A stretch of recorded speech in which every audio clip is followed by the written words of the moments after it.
Good evening, everyone. This is Coach A, and I'm checking in live from the Cup Coffee Republic. We are located at the second floor of Pioneer Street Market inside HMR parking compound from the city of Mandaluyong. We are just along Reliance Street. So just in case in one of these coming Tuesdays and Thursdays, I'm doing my coaching talk regularly every week on a Tuesday and a Thursday. And tonight is Tuesday, so you're joining me for Kapehan night. And tonight, I'm going to be sharing with you from the context of boundaries. So I'm not sure if you have heard about boundaries, if you are exercising boundaries, but tonight I'm going to talk about personal boundaries or healthy boundaries that you may set into your life. And I want to take this moment to really welcome my on-floor guest. So meron akong kasamang on-floor guest. Okay, so I want to invite you to come and join the live episode. Normally, we start at 7:30 and I have a moment with my on-floor guest. And we also continue our discussions ang aming talakayan on-floor after I go offline. If you are joining me for the first time, if this is the first time that you're watching me, if you're watching the as a replay, I am Coach A. I'm a certified life coach, and there are two things that I do as such. Number one, I empower people to live beautifully and stay alive. I empower people to be in control of their lives, because at the end of the day, there is only one thing that you can control, and that is your life and your responses to life. I also do life coach certification program in behalf of the Life Coach Training Institute that is based in Dallas, Texas, USA. And so if hello to all our master coaches in the US, Coach Kendra, Coach Therese, and Coach Andrea. Thank you so much for all the support that you are giving to our local tribe here in the Philippines. We are the only institute by far so far that is offering face-to-face life coach certification program with international certification and global accreditation. So, Jessie, hinihintay ka na ba namin? O, di ba? Alright, so we have a guest here na nililigawan namin at ini-invite namin. Okay, what is life coaching? For those of you who heard this for the first time, for you who have a very little understanding or maybe an experience with the life coaching is not your typical counseling, advising, or mentoring or consulting. Yes, we are coming from, we are a derivative of other social sciences, but where we differ is really our profession is focused on present and future, our quest for results. So regardless of your present conditions in life, regardless of where you are today in life, we strongly believe, our professions believe that everyone have a chance to live better, everyone have a chance to get unstuck in life, and everyone have a chance and an opportunity to see their greatest potential. One of my advocacy, or one of my top advocacy, is really to spread mental wellness and mental awareness. And with that, every Saturday, 5 p.m. here at the coffee shop, we do a free life coaching for mental health or mental wellness. That is an awareness program that is being conducted normally by Coach Candy, Coach Maureen, Coach Tin, and Coach Hasmin. Alright, they're here on floor. Thank you for joining me tonight.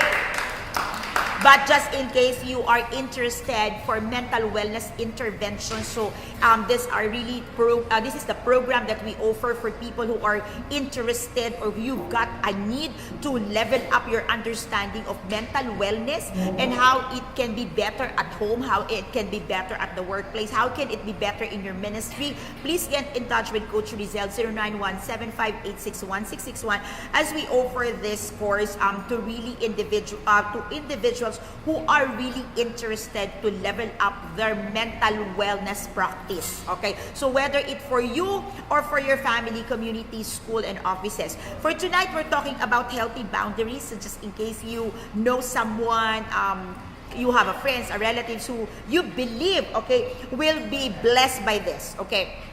I really encourage you to share this to your timeline, to Facebook groups, and maybe you would also do me a favor of tagging some of your friends, like tag 3 people.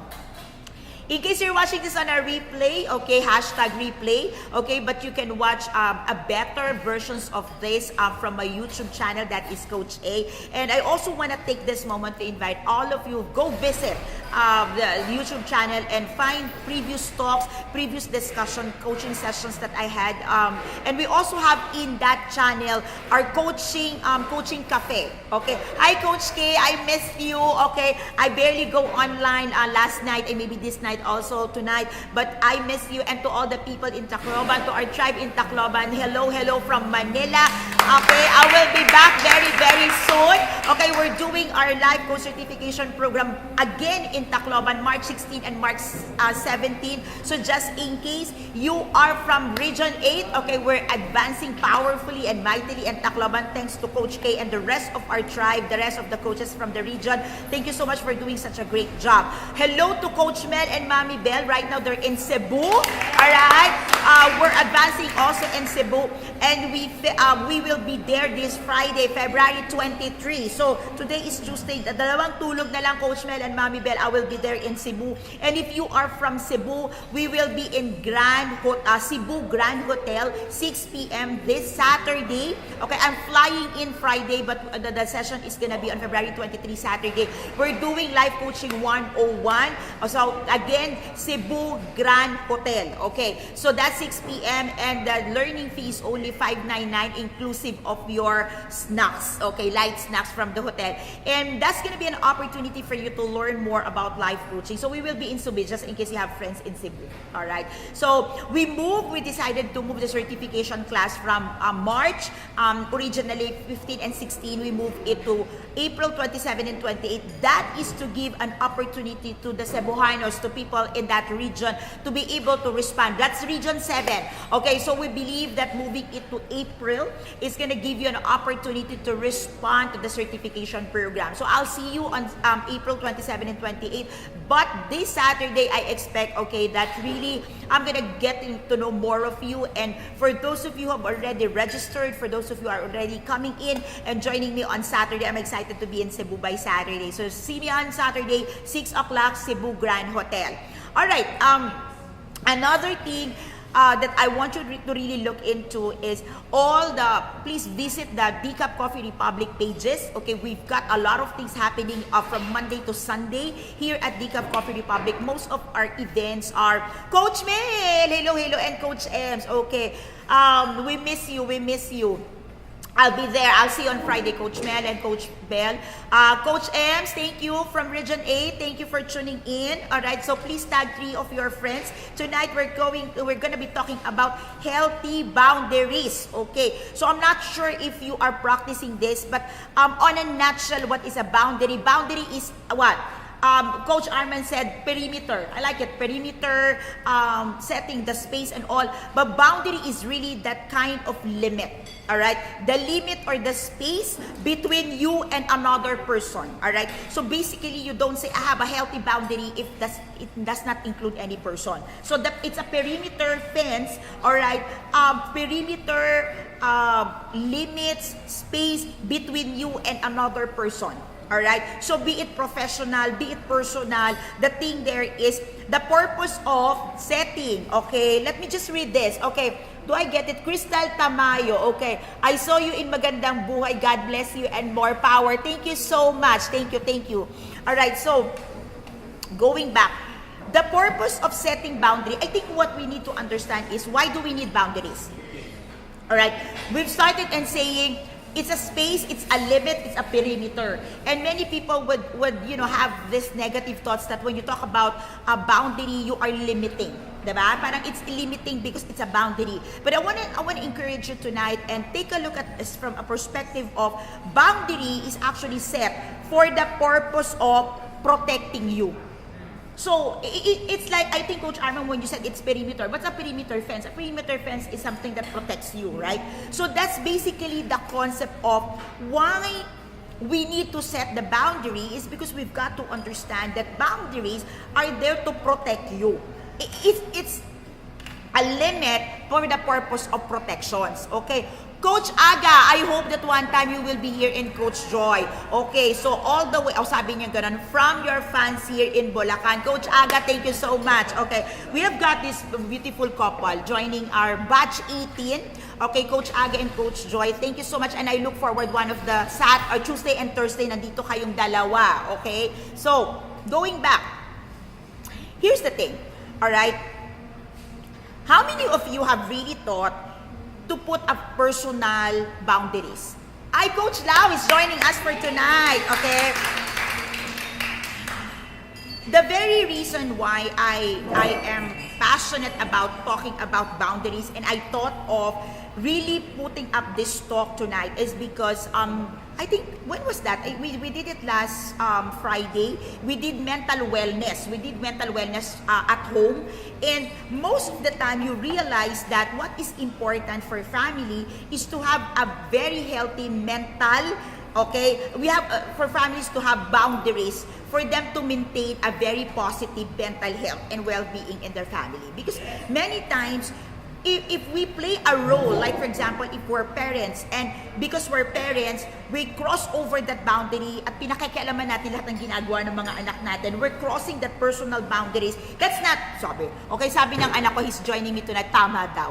Okay, so may ganun ako, hello Coach Ems, okay, ang ating mga anak, nakatama ang anak ko dito. Alright, so, it's more of, as a parents, we've got this authority. We've got this mindset that because I'm a parent, I can just intrude in the room of my child, right? As a parent, I can just look into their things, okay? Coach Roger watching! Hello, we miss you. Okay, I'll see you later, Coach. Okay, so Coach Janet, you're watching. Hello. Okay, so here's the thing. If you cross boundaries, normally what happens is it will be chaotic. Yes. All right. Now, there are different types of boundaries. When I say different types of boundaries, there are boundaries that, or when I say type, I'm meaning of, is your boundary healthy or your boundaries are rigid and porous? Okay, porous. Ibig sabihin porous, maraming pores. Okay. Sabi ko na kayo talaga eh. Diba? Personal boundaries, no? I want to talk about personal boundaries. Personal boundaries are the limits and rules we set for ourselves relative to relationships. Sino dito may relationship? Okay, nasa ano pa din po tayo, Pebrero. And then normally if it's February, many people are into relationship. Of course, we talk about relationship, we talk about love every day, every month. But on especially, di ba, pagka February, mas ma-relationship tayo.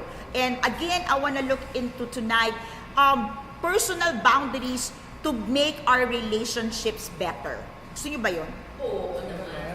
Okay. A person with a healthy boundaries can say no to others when they want it. A person with a healthy boundaries, okay, will also be comfortable, okay, opening themselves for intimacy and close relationship, and they will not be fearful to open themselves to relationship when they know that healthy boundaries are already set up. So many people are not into getting to know each other or getting to, a deeper level of friendships because they're so afraid that we can get so close na mag-aaway lang tayo. Sinong takot doon? Siyempre, walang umamin, di ba? O merong mga sumasagot, ako! Yan! Meron dito, sa likod, banda rito. Alright, if you are watching and you wanna share with us your emotions, emojis, okay, thank you so much for joining us and do some emojis now. Alright, let me just discuss common traits of the kind of boundaries that you set, okay?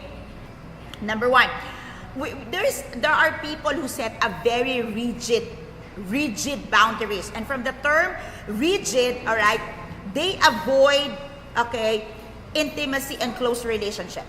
People who are into rigid boundaries, they say like, you cannot come very close or near me. May kakalala kayong taong gano'n na parang feeling nyo if you come near them, ang taas ng wall. Normally you say that person is having so much wall. Like that you cannot go near to the person, you cannot establish a relationship.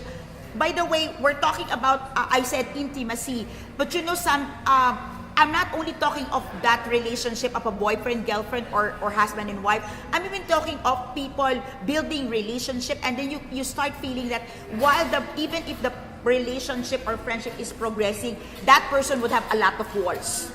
All right? It's because these people have set in their mind to set a very rigid boundaries. So hanggang dito ka lang. Like for example, we're friends and our friendship is limited at work, or our friendship is limited when we meet. Like don't call me when I'm home, don't message me when I'm home, something like that. Now, here's another thing. If you set a very rigid boundaries, you know what happened normally? You don't want to ask for help. So yung mga taong takot, humingi ng tulong, may tinamaan ako on floor, alright? Yun po ang mga tao. People who are unlikely to ask for help are people who are setting up a very rigid boundaries. I'll tell you why. Because if people have this mindset that if I ask for help, eventually these people will also ask help from me, and my personal ayaw. Because diba, if you ask for help, naturally this person, in the future will also have to ask help, and they feel that meron ka i-cross over na boundaries. Okay. Another way that you can evaluate if the person you're dealing with or you have a very rigid boundary is when you are very protective of your personal information. Like, don't ask me about my children, don't ask me about my spouse, don't ask me my personal likes and dislikes. It's just like,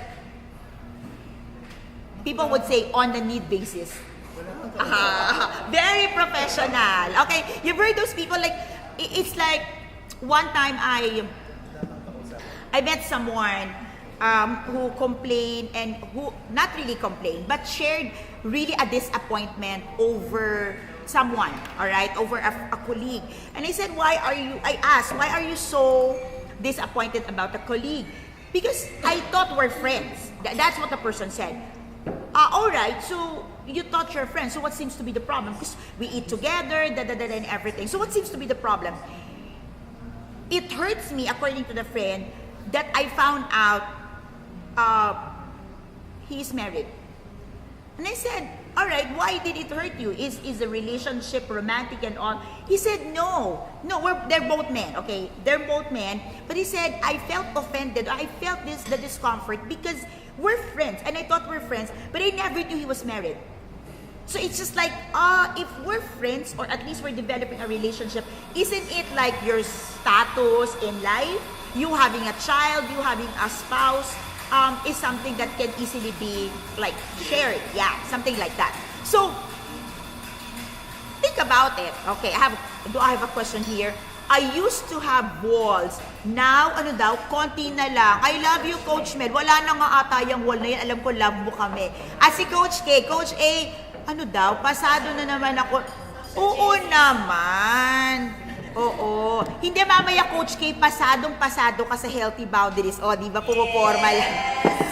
I just got to realize I'm gonna see Coach K also. We are seeing Coach K also in Cebu. She will be in Cebu as well. Oo. So, sa mga fans club ni Coach K, diba, in-squid, nasa Cebu din si Coach K. Oo.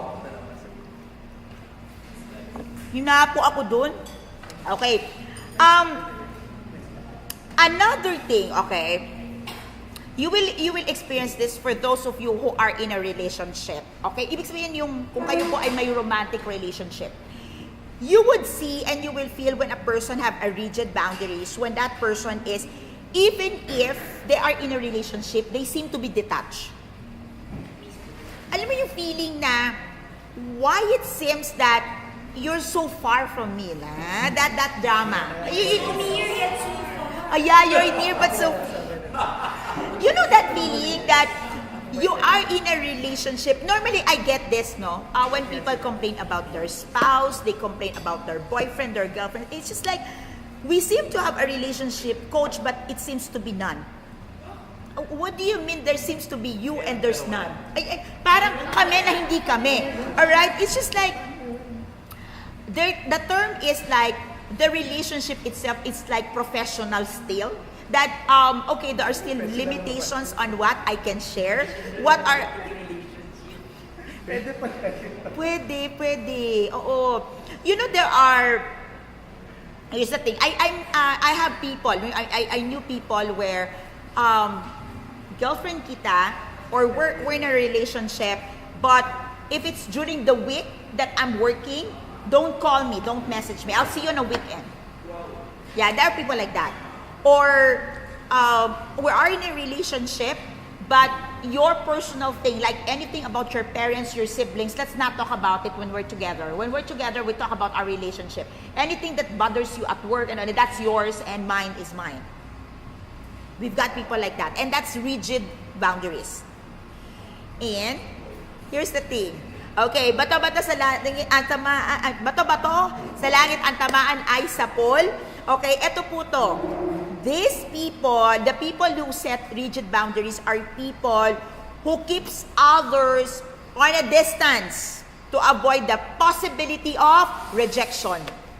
So, mga may fear of rejection. Correct. That's why they set rigid boundaries. Oo, nakadistansya. Mabuti na yung nakadistansya, pero kesa lumapit tayo at tayo ay ma-reject. So defensive? Defensive. Yeah, you're right. Sabi mo nga, perimeter eh. Correct. Oh, let me read this. I cannot afford to have a wall as a life coach. Love should be available for everyone. I am, ano daw? I am excited being a life coach. Super. Oh, may ganun talaga. Super. Tapos meron ba yung exclamation point? Coach, Mel, na-miss kita. Okay. Oo nga naman. Siyempre, pag life coach, wala tayong wall. Pag may wall tayo, sa tayo pinulot. Okay, tingnan natin ngayon ang porous boundaries. Porous. P-O-R-O-U-S. Porous. O, ano naman yung porous? Ang porous boundaries, ito naman tumatagos daw sabi ni Coach Arman. Ang porous ay oversharing of personal information. Sabi nila, too much information. Okay? Coach Rizal, okay lang po ba tayo dyan? Okay, so, ibig sabihin, parang, di ba yung may mga personal things na dapat hindi pinag-uusapan, lalo na kung magka-opisina lang kayo. Tapos, udaman, ang mga pagkikwentuhan nyo, nagre-react na si Mrs. Di ba? Tapos sasabi mo, alam mo, friends lang kami, pero super na kasi yung personal information. Kasi hindi na siya healthy. Sorry. Porous na siya. Okay. Difficulty on a porous boundaries, you have a difficulty of saying no to the request of others.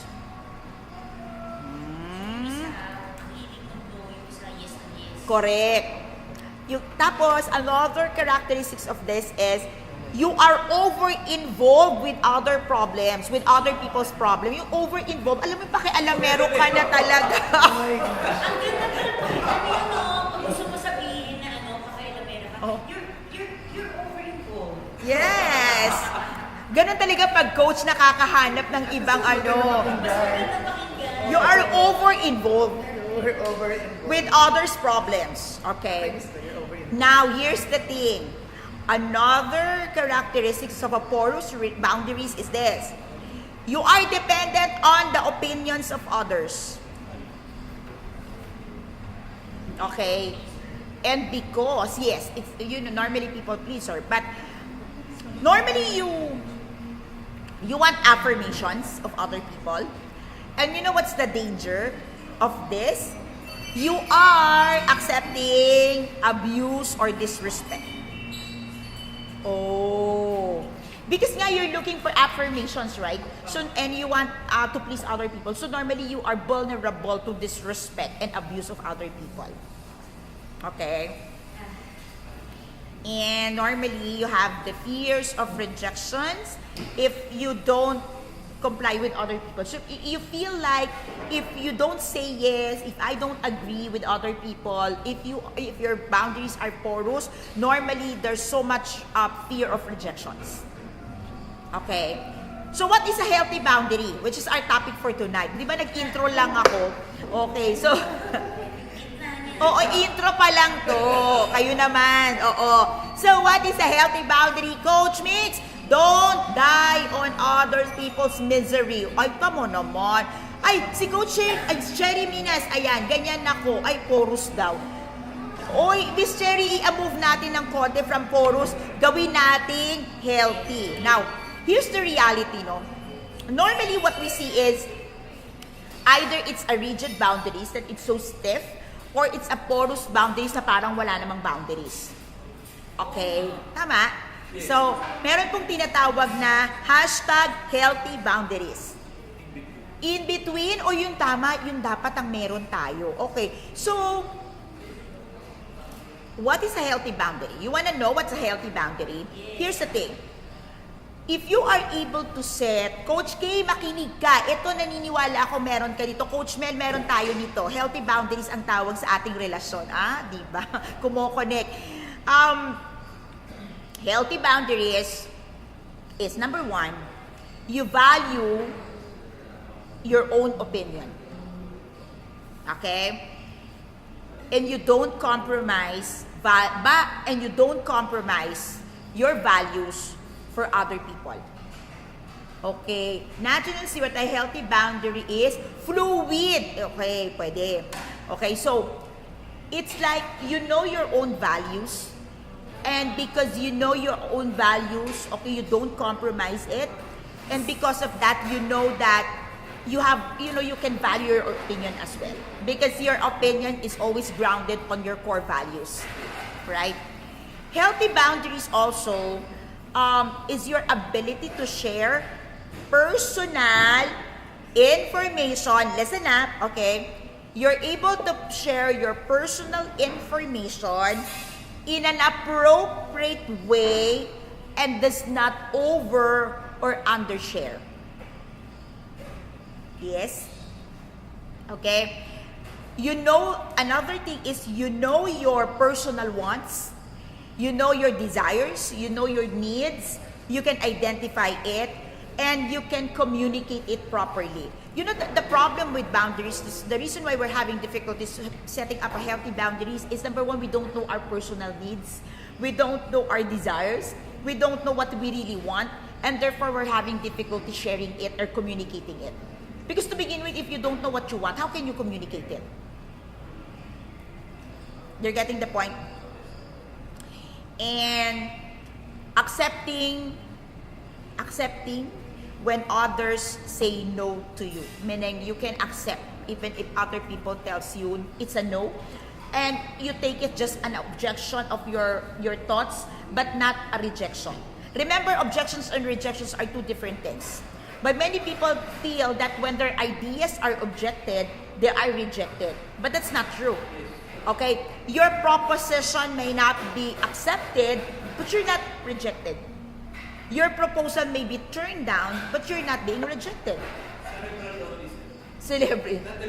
Yeah, that's right. It's just like really the manner of doing things, but it has nothing to do with your personality or your personal relationship. And that means you're setting a very healthy boundaries. Okay? Now, some people have mix of different types of boundaries depending on their compartments in life. Alright? Some people may have healthy boundaries at work, porous boundaries in their romantic relationship, and a mix of all these three types in their family or friends. Okay, so I want to challenge you, what kind of boundaries do you have? Do you have rigid all throughout? Ayan Santa Maria, paano po malalaman kung under or overshare? Okay, for example, okay, bigyan na po namin kayo ng example, although I'm gonna discuss this still. If you're married, okay, if you're married and you have a relationship, like you have work relationships, all right, so you have office mates, right? You have office mates, you're married and you're of the opposite sex, all right? It is an overshare if you share with the opposite sex what you do in private with your wife. It's not a healthy boundary, it's an overshare if you share your own fantasies. That's overshare. Alright? Or it's an overshare, for example, if the relationship is business and you started sharing things that are personal to you and to your spouse. Alright? Undershare is if you are working in a team and you need to share things that is gonna be helping the team growth, the team's growth, the team's progress, and you limit it, and you started, seeing cracks in the relationship as a team. That's undershare. And because some people are not comfortable sharing, akin na lang to. And you started seeing some cracks. Oh, so nagre-react yung isang director namin dito. Parang, ako ba yun? Hindi. Binasa ko lang. Hindi, joke lang. Okay. The appropriateness of a boundary, alright, whether you have to get a rigid, porous, or healthy, is actually the setting. It's more of the setting. Like, if you are in a friendship mode, I don't think you're supposed to be putting a very rigid relationship or boundaries. Kasi friendship yan. But if it's like purely business, when I say purely business, it's just like you're trading. I mean, it's not the business relationship that you grow like just one time and something. That's rigid. I mean, I don't think you call, pizza delivery, my daughter loves this, the color. I don't think you do that. Right? So, ang daming sinabi, no? Okay. I'm ordering pizza because my daughter really loves mozzarella. And so you put a lot of this because it's my son's birthday and and dami mong sinabi. Alright? So, okay. Another thing that you have to look into considerations is when you set boundaries, it plays a very big role to understand the culture of the people. Because if you're a Westerner and you're an Asian, right? The kind of boundaries set by Westerners and versus Asian people are different. Another thing here is, like, for example, in other countries or in other parts of the world, it's okay if you have a public display of emotions. But there are countries where it's inappropriate. Right? In other culture, it's okay to express how you feel. But there are cultures that no, you cannot speak, especially when you're a woman. Alright? Another thing is, when you talk about boundaries, you also have to understand the role of religion. Because some people would have this kind of boundaries because this is their religion. This is their religious family, all right? And this is the beliefs in the religion. A boundary is also set and affected by your culture in the family, how you were raised in the family, traditions in the family, norms in the family. So these are all bits and parcel forming part the kind of boundaries that you kind of develop over time. Okay, let me read this. Okay, Ayen, paano kung, ano daw po? Binalyo mo yung, okay. Pero dito na siya i-insist pag alam ko mag-escalate para wala nang Okay. There are two things there, Ayen. Number one is valuing your opinion, expressing your opinion, the manner you express it, and the level and extent to where you want the opinion to be raised. Now, most of the time, what I encounter is, it's not the opinion that is really pressing, but the way we express our opinion. Correct? So maybe you may want to evaluate the manner of expressing or sharing your opinion. Because sometimes we can agree to disagree, all right? But at times you find it difficult to even listen to the opinion if the person is coming in too strong and arrogant. When I say too strong is you receive a hint of arrogance and pride. You're like, I want to say this because I'm prideful. You sense the arrogance and pride. But I think if you say, or you come from a perspective of you want to share your opinion for the purposes of the other person's understanding what you value, what is important to you, and really the manner how you speak it or how you share it or you communicate it, I think it can be improved. All right? So, I want to share with you, moving on, the personal boundaries that at least you should be able to set on a healthy tone. Are you ready? Yes. Are you ready? Yes. Ay, depends daw. Patay tayo. Okay, what are the boundaries, healthy boundaries here? One thing that you have to be able to set is on a personal note, so I'm not talking about professional boundaries. No, I want to talk about, because I'm talking about relationship, or my focus is relationship on a February. I want to do a personal, meaning these are the things that matters to your personal space. Okay, and personal relationship, not really the work. But I believe you can also, some of the issues here you can apply at work. But pull back a bit.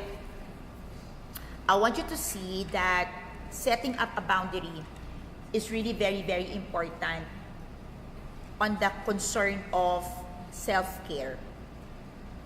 Yeah. Because you cannot do self-care if you cannot and you don't have healthy boundaries in life.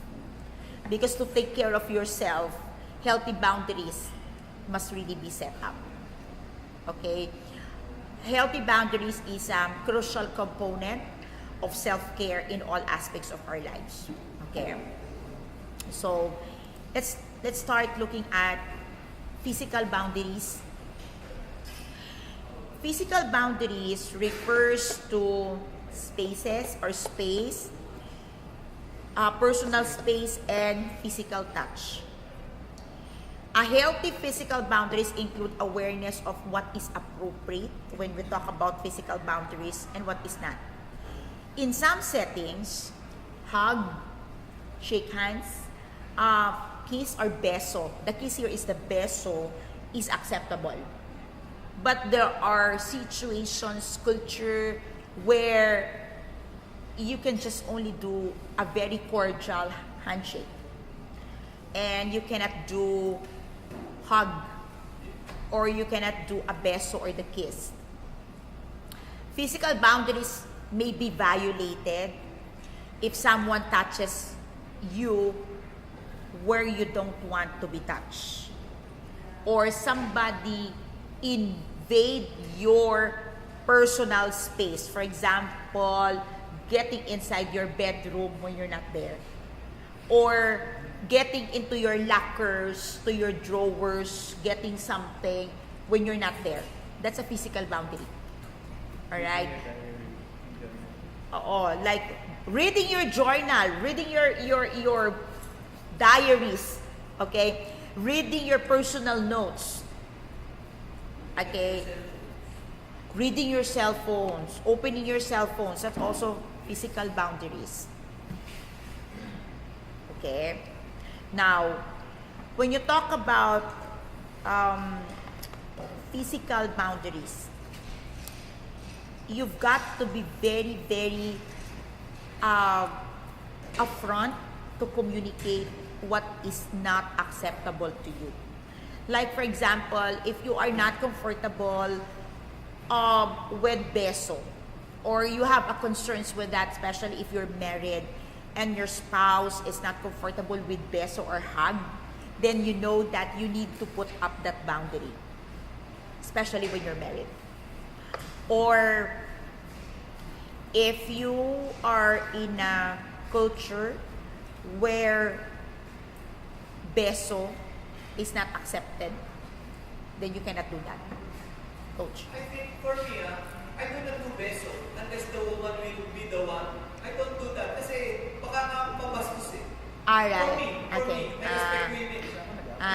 If you're going to show a sign of beso, then I will. Pero if not, I will just... I like it. I like what Coach Arman is sharing. I think that's... If you are a man, right? If you, according to him, his way of doing is, if you're a man, you don't initiate the beso unless, of course, opposite sex to, no? If you are a man, you don't initiate a beso with a woman. Let the woman initiate, something like that. Okay?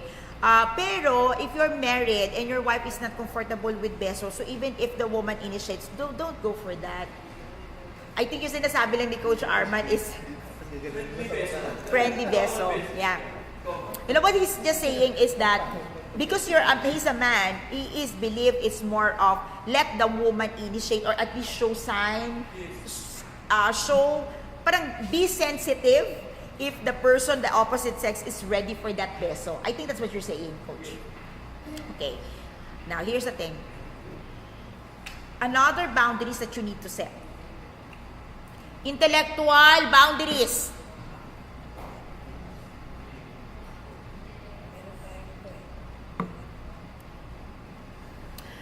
Intellectual boundaries refers to thoughts and ideas. Intellectual healthy boundaries include respect for other people's ideas and awareness of when it is appropriate to discuss it. Okay? For example, if you know that you are of different political party, if you are of different religion, you are of different culture, you have to respect the intellectual property or intellectual boundaries, because that person's thoughts and ideas relative to religion, relative to politics is important. So don't discuss it in setting where any of you can be violated or would be violated.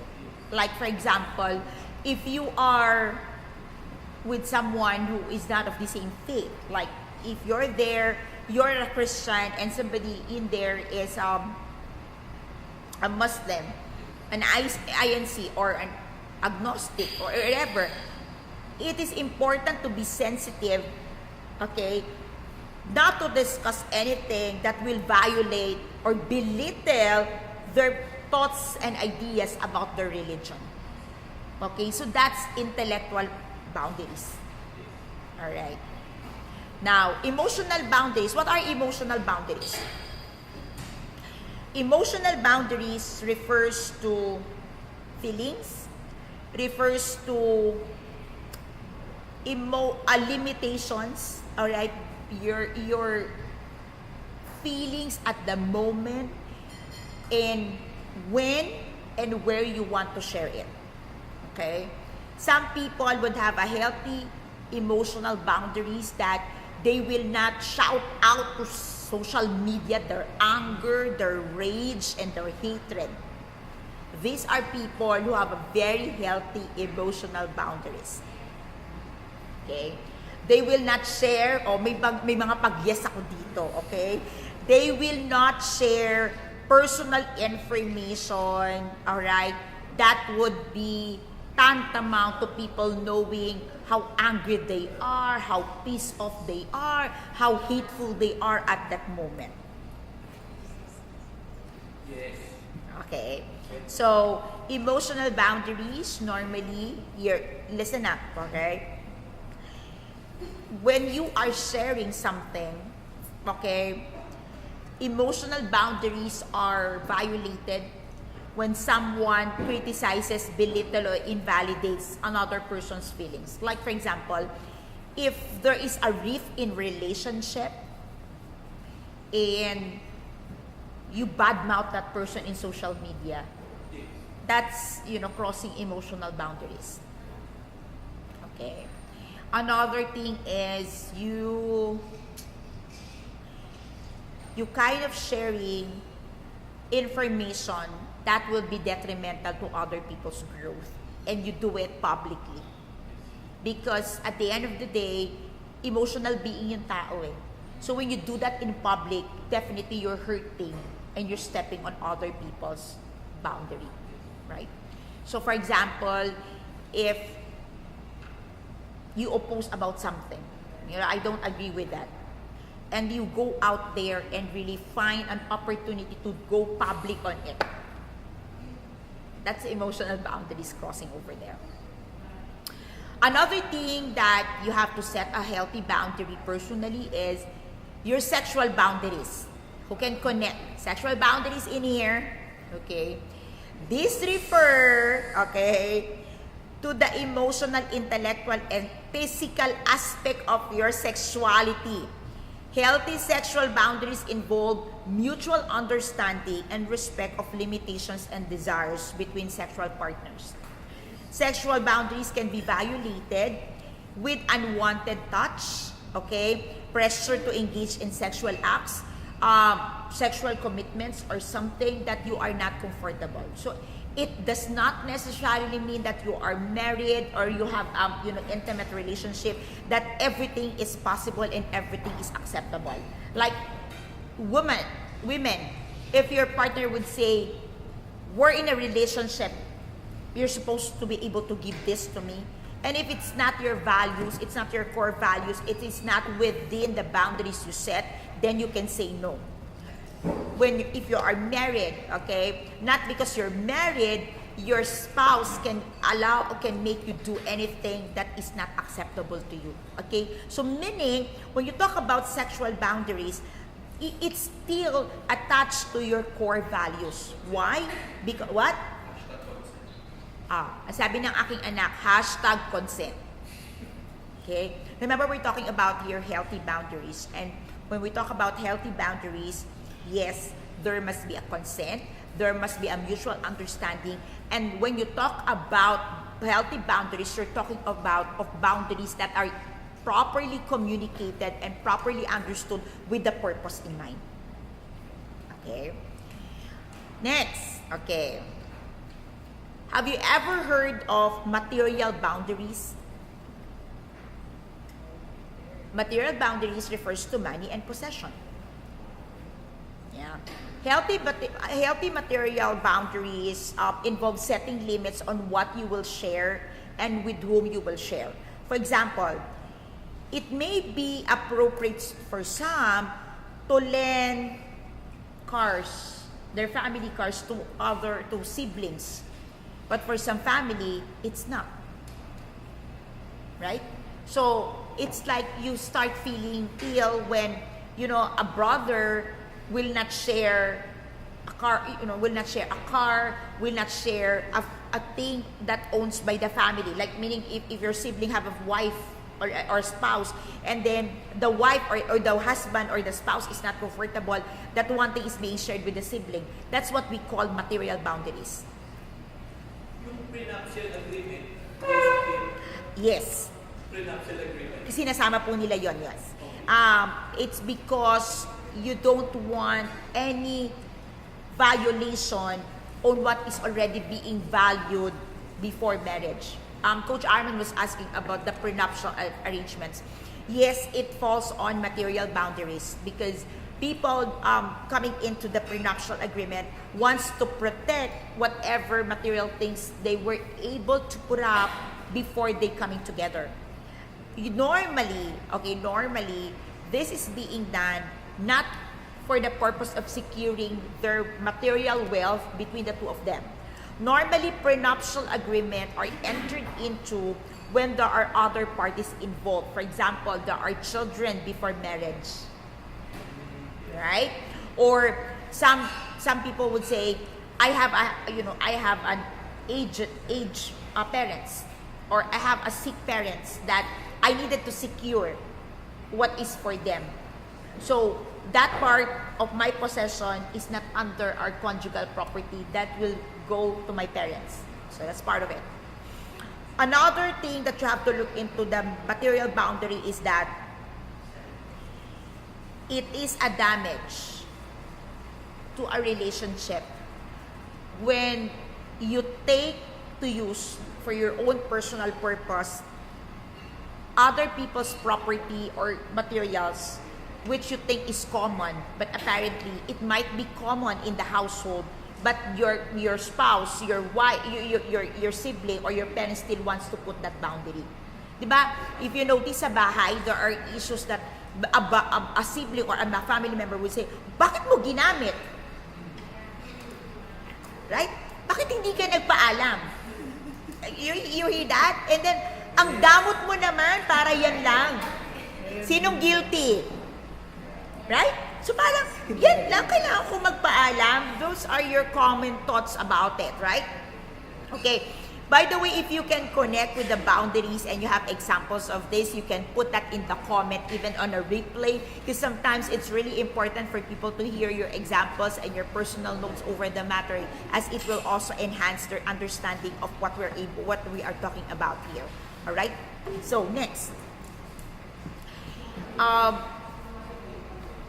We talk also of if there is material boundary I think one thing will really connect with you would be time boundaries. Yes, which is the most important. To me, that this is really, not really most important, but I'm looking at really the importance, because most of the time we don't put boundaries on time. Okay, time boundaries refer to how a person uses their time. Okay, it's like, to have a healthy time boundaries, a person must set aside enough time for each facet of their lives. Like for example, if you're home, are you able to set how much work can enter your time at the family? Can you take a look at that? And oo, no work at home daw. Meron bang ganun, no work at home? Yeah, there are some people like that. No work at The home. house is all family, no work. Okay, yeah. And then we also have people who, ito hindi to work at hindi to home. There are relationships that demands too much time. Even friendship time. Even romantic relationships where you want all the time to be yours. Like if you are in a relationship and you want lahat ng lakad magkasama kayo ng partner mo. Clingy. That's time boundaries actually. And time boundaries is also violated when you expect your other, your significant others or your partners to be reporting what he or she is doing every hour or every minute. Okay? It is not you only demanding how the person is using the time with you, but you monitoring the other person's use of his or her personal time. That's not healthy anymore. Okay? Unhealthy. That's very unhealthy. Can you connect? Clingy. Okay. In setting boundaries, okay, you have to understand that you don't just set boundaries for the purpose of putting other people away from where you put the boundaries. It's not about putting them away, but it's really protecting what is valuable to you. So, when you set boundaries, it is important that you understand how important, on a physical note, it is how important you wanna protect your physical body. How you are protecting your relationship with other people. Because your relationship with your wife. Because if it could come to be very, very close, parang wala nang boundary, then your relationship with your partner can be damaged as well. When you talk about intellectual property, it is important that you understand that every person's thinking, mindset, ideas, concepts are very unique. And putting that intellectual property is expressing your respect over our differences in thoughts, our differences in ideas, our differences in the way we do things. When you talk about emotional boundaries, you are just saying that I respect how you feel. And because I respect how you feel, we both have to strive coming to a point where we can freely express our emotions without violating each other's feelings. It's like we can share our dislike, we can agree to disagree, but because this is our relationship, this is our emotional relationship, the world doesn't have to know. Because a lot of times, emotions are being publicized and people are taking festive of this when in fact hindi naman sila kasali. I have Filipinos. I hope Filipinos address. Okay, and the parinig culture, and they'll learn to confront the person they have issues with. All right. Okay. We're talking about here being raised the parinig culture. Ay, yung parinig is you anything that you want to share to other people, you cannot say directly, but you say it like parang pasabi, something like that. Okay? So, most of the time, what happened is this, okay? It starts with our inability to express, okay, our inability to express our emotions because we, to begin with, is not so sure about what we wanted to express.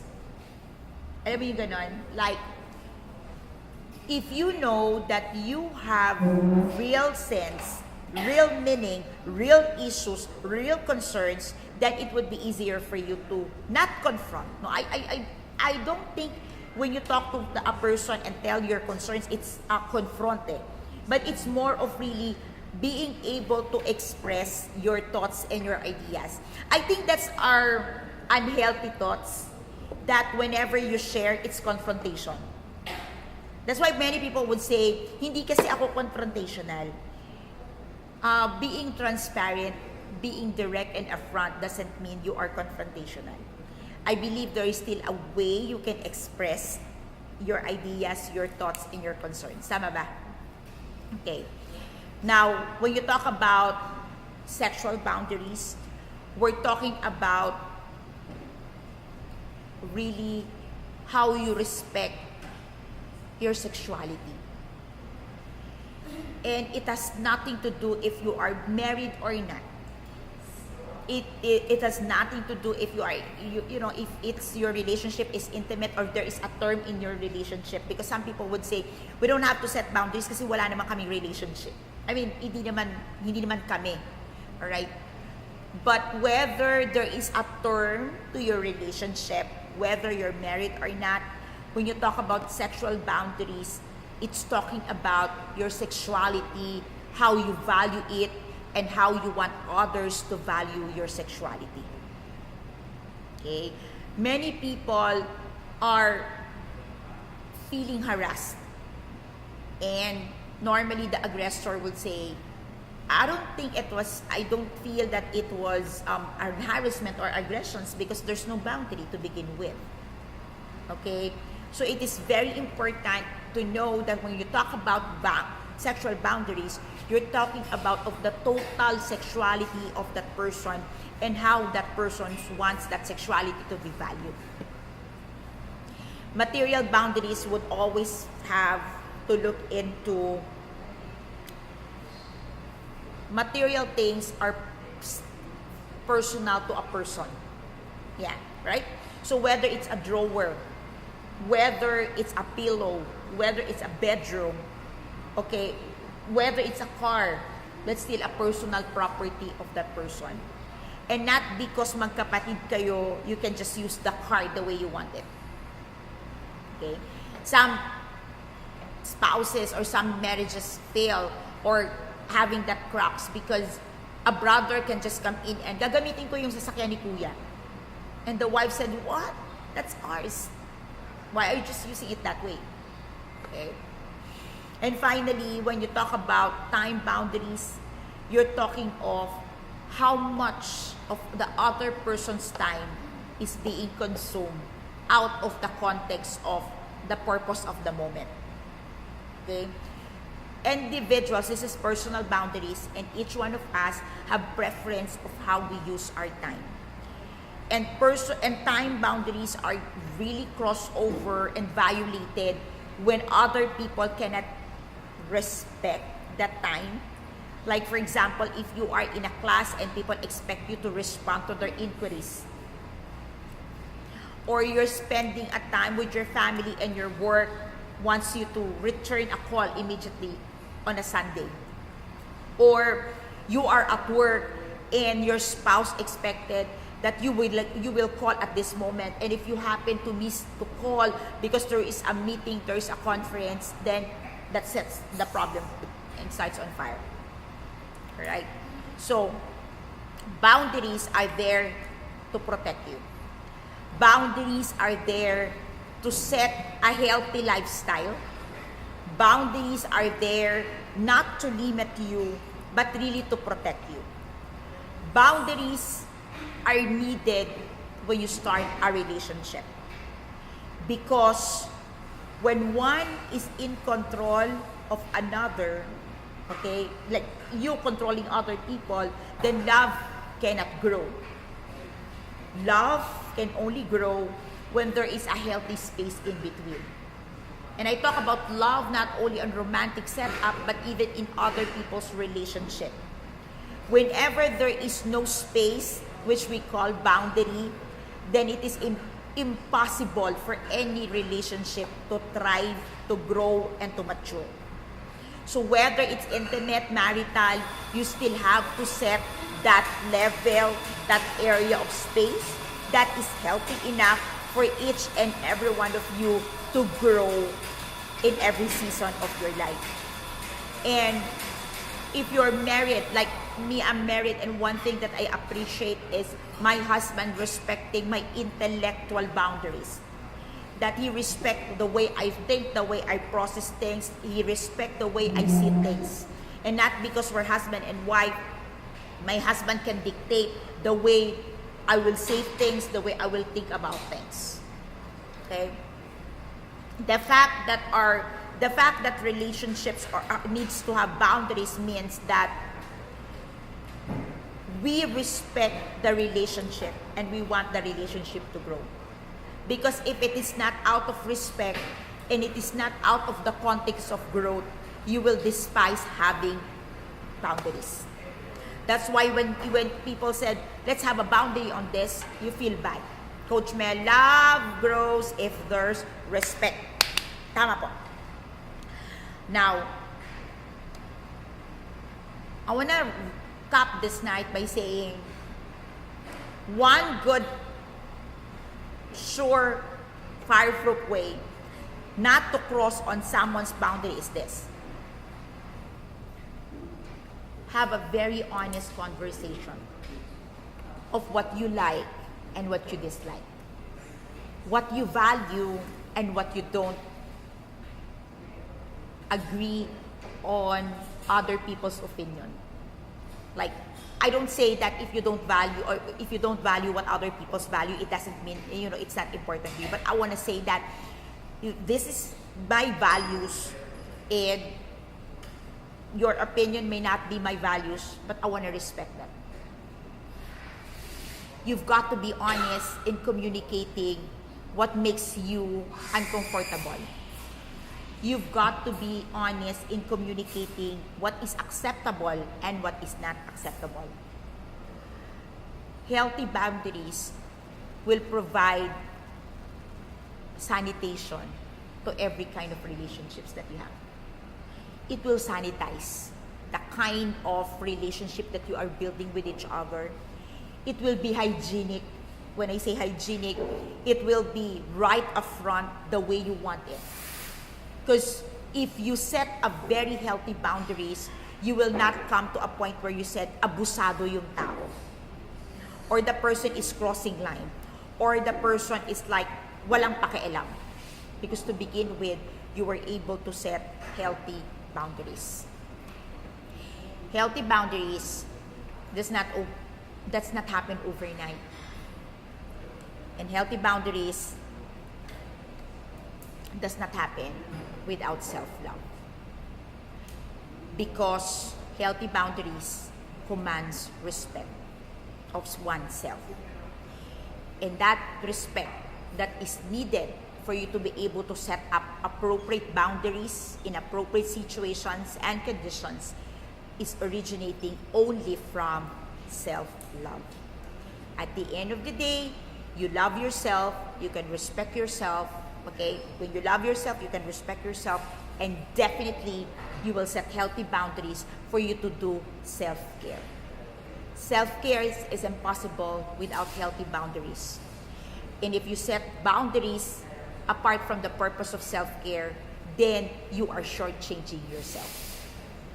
Healthy boundaries is beautifully crafted as it is knitted very well with your possessions on how you love and how you respect yourself.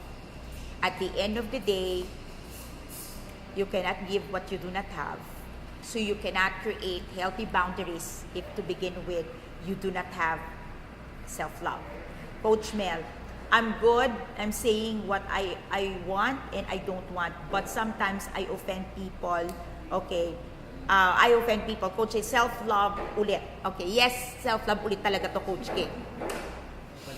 Oo, yan talagang hashtag self-love. Okay. I think offending other people happens, Coach Mel, if we are not able to communicate with them really how much we love them. I would still come from that posture. Because if we communicate the love, then people can be forgiving and can see things from a tone of love and respect. Kasi mahal natin sila. But if the person don't know how much we love them, they will repel and they will despise our love and our opinions. So, babalik pa rin po tayo kay Coach K, hashtag self-love. You cannot give what you do not have. So start loving yourself so you can create and establish a very healthy relationship. I also say, you cannot receive what you cannot keep. So whatever you are wanting to receive, be sure that you can keep a healthy boundaries for it not to be violated. Okay, a big thumbs up on honest conversation. Be honest and respect yourself and others. That's right, Cherry. Healthy boundaries are there for us to know what should not be violated. Because it's only when we have healthy boundaries that we know what we can keep. Because we can only keep what we know and what we established not to be violated from the very beginning. And those violations, okay, are clearly set only when we know our boundaries. Again, boundaries is a product of self-love. Thank you so much for joining me tonight. Coach K, hashtag love for self again. Good night, everyone. I'll see you on Thursday.